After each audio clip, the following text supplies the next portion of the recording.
നമസ്കാരം. മുൻ ധനകാര്യമന്ത്രി തോമസ് ഐസക്കിന്റെ ഒരു ട്വീറ്റോടുകൂടിയാണ് ഈ വാർത്ത ആദ്യം എന്റെ ശ്രദ്ധയിൽപ്പെടുന്നത്. Kerala claims to number 1 rank in ease of doing business reforms. It has been an astounding leap from bottom 28th rank to 15th in 2021 and to first in 2024.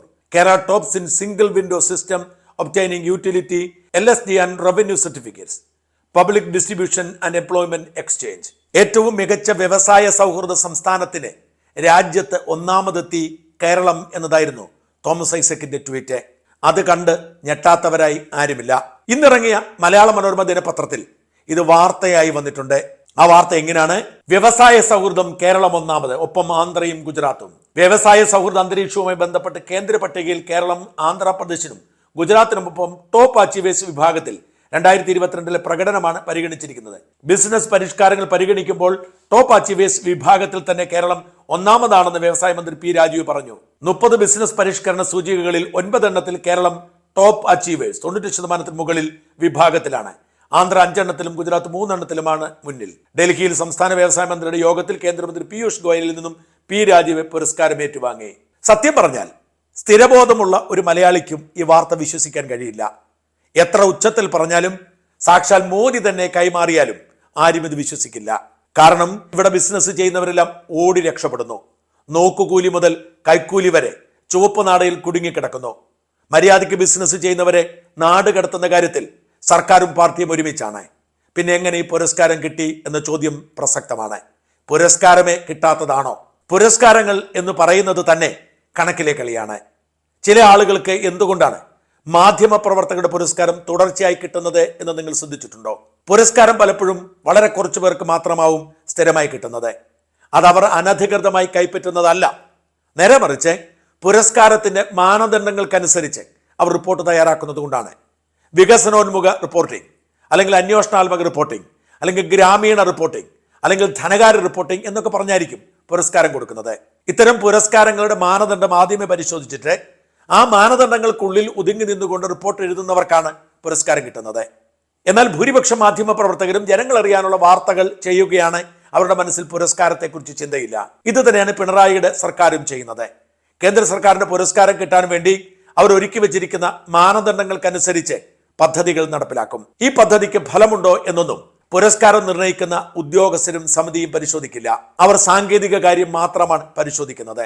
ഈ പുരസ്കാരത്തിലേക്ക് നയിച്ച പ്രധാനപ്പെട്ട കാരണം സർക്കാരിന്റെ തള്ളും പേപ്പർ വർക്കുകളും മാത്രമാണ്. ഒരു ഉദാഹരണം മാത്രം എടുക്കുക. 2023-24 വർഷത്തിൽ ഏതാണ്ട് 2 ലക്ഷം പുതിയ സംരംഭങ്ങൾ തുടങ്ങി എന്നാണ് വ്യവസായ മന്ത്രി പി രാജീവിന്റെ അവകാശവാദം. നമുക്ക് ആർക്കെങ്കിലും വിശ്വസിക്കാൻ കഴിയുമോ? 2 ലക്ഷം പുതിയ സംരംഭങ്ങൾ തുടങ്ങുക എന്ന് വെച്ചാൽ ഒരിക്കലുമില്ല. ഇത് പറഞ്ഞുകൊണ്ട് സർക്കാർ പരസ്യം ചെയ്തു. ഇത് പറഞ്ഞുകൊണ്ട് പുരസ്കാരത്തിന് അപേക്ഷയും കൊടുത്തു. വാസ്തവത്തിൽ എന്താണ് സംഭവിച്ചത്? ഉദ്യമാധാർ കേന്ദ്ര സർക്കാർ നിർബന്ധമാക്കുന്നു. മാടക്കടകളും പച്ചക്കറിക്കടകളും പോലും small and medium size business വിഭാഗത്തിൽ ഉൾപ്പെടുത്തുന്നു. ഒരു സാങ്കേതിക മാറ്റം. അതനുസരിച്ച് ബാങ്കുകൾ ലോൺ കൊടുക്കുന്നത് അടക്കമുള്ള പ്രവർത്തികൾ ചെയ്യണമെങ്കിൽ മാടക്കടകളും ബാർബർ ഷോപ്പുകളും പോലും ഉദ്യം ആധാർ എടുക്കണം. ബാങ്കുകളും സർക്കാരും നിർബന്ധിച്ചു.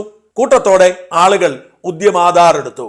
ഇവർക്കൊക്കെ ഉദ്യമാധാർ കിട്ടുന്നത് ആദ്യമായാണ്. 50 വർഷവും 100 വർഷവുമായി പരമ്പരാഗതമായി ചെയ്തു വരുന്ന പച്ചക്കറി കച്ചവടവും ഇറച്ചി കച്ചവടവും ബാർബർ ഷോപ്പും മാടക്കടയും വരെ അങ്ങനെ പുതിയ സംരംഭമായി മാറി. അങ്ങനെ മാടക്കടകൾ വരെ രജിസ്റ്റർ ചെയ്യിപ്പിച്ചാണ് സർക്കാർ 2 ലക്ഷം പുതിയ സംരംഭങ്ങൾ തുടങ്ങി എന്ന നുണ വിറ്റ് കാശാക്കിയത്. ഇത്തരത്തിലുള്ള എന്തെങ്കിലും ഒരു നുണയായിരിക്കാം, പേപ്പർ വർക്ക് ചെയ്തുകൊണ്ടുള്ള ഒരു തട്ടിപ്പായിരിക്കും ഇതെന്ന് തന്നെയാണ് ഞാനിപ്പോഴും വിശ്വസിക്കുന്നത്. കാരണം കേരളത്തിൽ ജീവിക്കുന്നവർക്ക്, കേരളത്തിൽ ബിസിനസ് ചെയ്യാൻ ശ്രമിച്ചവർക്കറിയാം ഈ നാട്ടിൽ ബിസിനസ് ചെയ്താൽ മുടിഞ്ഞ് പണ്ടാരമടങ്ങുമെന്ന്. അതുകൊണ്ടാണ് കേരളത്തിലെ ഒട്ടുമിക്ക ബിസിനസ്സുകാരും ഇവിടെ തുടങ്ങിയ സ്ഥാപനങ്ങൾ കേരളത്തിന് പുറത്തേക്ക് കൊണ്ടുപോകുന്നത്. ഇതൊരു സർവീസ് ഹബ്ബാണ്, ഉപഭോക്തൃ സംസ്ഥാനമാണ്. ഇവിടെ ഷോപ്പിംഗ് മാളുകൾക്കും സ്വർണ്ണക്കടകൾക്കും തുണിക്കടകൾക്കും വ്യാപാര സ്ഥാപനങ്ങൾക്കും മാർക്കറ്റുണ്ട്. നല്ല വിപണിയാണ്. എന്നാൽ ഇവിടെ ഒന്നും ഉൽപ്പാദിപ്പിക്കാൻ കഴിയില്ല. ഏതെങ്കിലും ഒരു ഉൽപ്പന്നം ഇവിടെ നിർമ്മിക്കാൻ ശ്രമിച്ചാൽ അപ്പോൾ തന്നെ അയാൾ മുതലാളിയാവും. തൊഴിലാളികൾ കൊടിപിടിക്കും. സർക്കാർ ഉദ്യോഗസ്ഥർ കയറി ഇറങ്ങി നശിപ്പിക്കും. അതുകൊണ്ട് ആരും തന്നെ ഇവിടെ ഒരു സംരംഭവും തുടങ്ങുന്നില്ല. ഇവിടെയുള്ളതെല്ലാം വ്യാപാര സ്ഥാപനങ്ങളാണ്, വ്യവസായങ്ങളല്ല. ചെറുകിട വ്യവസായങ്ങൾ പോലും നടത്താൻ ഈ മണ്ണ് കൊള്ളില്ല എന്ന് സകലർക്കും അറിയാം.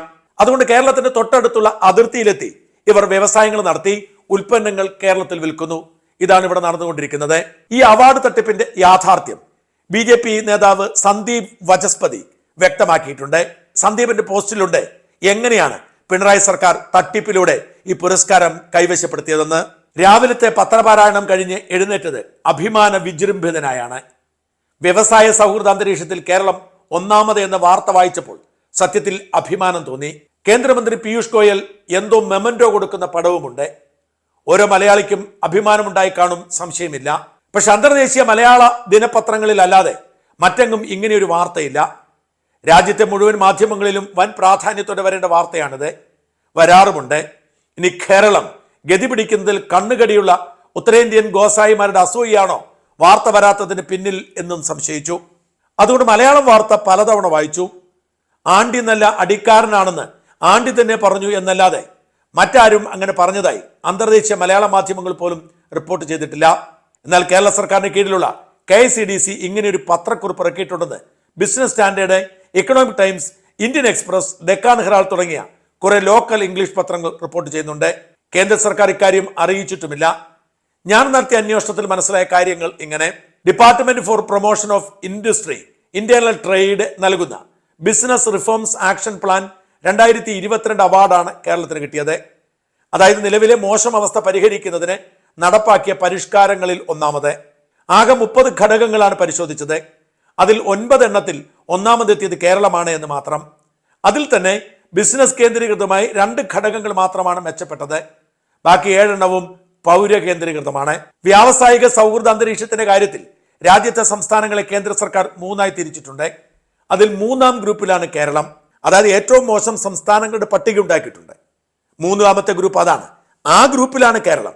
എന്തെങ്കിലും പുരസ്കാരത്തിന് പരിഗണിക്കുന്നുണ്ടെങ്കിൽ 3ആം ഗ്രൂപ്പിലെ പുരസ്കാരത്തിനാണ് പരിഗണിക്കുന്നത്. 1ഉം 2ഉം ഗ്രൂപ്പ്. രാജ്യത്തെ 3-2 സംസ്ഥാനങ്ങൾ ഈ ഗ്രൂപ്പിന് പുറത്താണ്. അവർ നന്നായി ബിസിനസ് ചെയ്യുന്ന സംസ്ഥാനങ്ങളാണ്. അതിൽ 3ആം ഗ്രൂപ്പിലാണ് കേരളം. ഈ അന്തരീക്ഷം മെച്ചപ്പെടുത്താൻ കേന്ദ്രം സംസ്ഥാനങ്ങൾക്ക് ചില കടമ്പകൾ ഏർപ്പെടുത്തി. അതിലാണ് കേരളം സ്ഥാനം മെച്ചപ്പെടുത്തിയത്. അതായത് സിവിൽ സർവീസ് പരീക്ഷയിൽ തോറ്റ ശേഷം PSC പരീക്ഷ എഴുതി വിജയിച്ചപ്പോൾ IAS കിട്ടിയെന്ന് അവകാശപ്പെടുന്നത് പോലെയാണ് ഈ ഗീർവാണം. ഈസ് ഓഫ് ഡൂയിങ് ബിസിനസ് റാങ്കും ഈ റാങ്കും 2ഉം 2ആണ്. അത് വേ ഇത് റേ. മാത്രമല്ല മലയാള പത്രങ്ങളിൽ കോപ്പി പേസ്റ്റ് വാർത്ത വന്നല്ലോ, അതെങ്ങനെ സംഭവിച്ചു? കാര്യങ്ങളിൽ വ്യക്തത വരുത്തേണ്ടത് സർക്കാർ മാധ്യമങ്ങളുമാണ്. കേരളത്തിന് ease of doing business rank മെച്ചപ്പെട്ടോ എങ്കിൽ അതിന്റെ വാർത്താ ഉറവിടം എന്താണ്? ഇനി അതല്ല, ഈ വ്യവസായവുമായി ബന്ധപ്പെട്ട മറ്റൊരു ഭാഗിക പരോക്ഷ റാങ്കിംഗ് ആണെങ്കിൽ അത് മുൻ വർഷത്തെ ഈസ് ഓഫ് ഡൂയിങ് ബിസിനസ് റാങ്കുമായി തുലനം ചെയ്യുന്നതിന്റെ യുക്തി എന്താണ്? മാധ്യമ പ്രവർത്തനത്തിന്റെ ആദ്യവും അവസാനവും വേണ്ടത് ഉറവിടത്തിന്റെ ആധികാരികത ഉറപ്പാക്കലാണ്. താരതമ്യപ്പെടുത്താവുന്നവ തമ്മിലെ താരതമ്യപ്പെടുത്താവൂ എന്ന് ആപ്തവാക്യവും മറക്കരുത്. ഈ രാജീവിന് അജണ്ട ഉണ്ടാവേണ്ടത് മനസ്സിലാക്കാം. പക്ഷെ അദ്ദേഹം തരുന്ന പത്രക്കുറിപ്പ് തൊണ്ട തൊടാതെ വിഴുങ്ങുന്ന മാധ്യമ പ്രവർത്തകരെ ഓർത്ത സഹതാപം മാത്രം. കേരളം മികച്ചതായി കാണാൻ ആഗ്രഹിക്കുന്ന എല്ലാവർക്കും അപമാനമാണ് നിങ്ങൾ. മന്ത്രിമന്ദിരത്തിൽ നിന്നും പുറന്തള്ളുന്ന എന്തും അമൃതായി കരുതി സേവിക്കരുത്. ചില പുനഃപരിശോധനകൾ ഒക്കെ ആവാം. ഇതാണ് കേരളത്തിന്റെ 1ആം സ്ഥാനത്തിന്റെ യഥാർത്ഥ ചരിത്രം.